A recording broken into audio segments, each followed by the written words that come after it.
નમસ્કાર, શો ટાઈમમાં આપનું સ્વાગત છે। ઉમરાળા તાલુકાના ટીંબી ગામમાં આવેલ સ્વામી નિર્દોષાનંદજી માનવ સેવા હોસ્પિટલને પ્રેમપરા ધારીના આહિર પરિવાર દ્વારા રૂપિયા 1 કરોડની સખાવત કરવામાં આવી છે।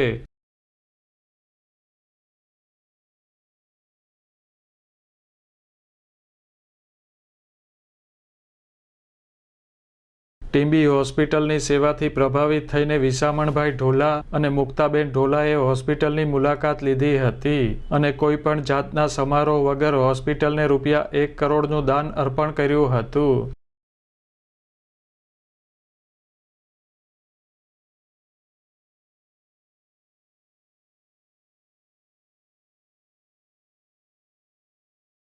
આ પ્રસંગે સંસ્થાના બાબુભાઈ રાજપરા, રસિકભાઈ ભીંગરાડિયા, પરેશભાઈ ડોડિયા, પેથાભાઈ આહિર, રઘુભાઈ હુંબલ, અશોકભાઈ આહિર, લવજીભાઈ નાકરાણી, ભીખાભાઈ ખૂટ તથા કુરજીભાઈ ખૂટ હાજર રહ્યા હતા।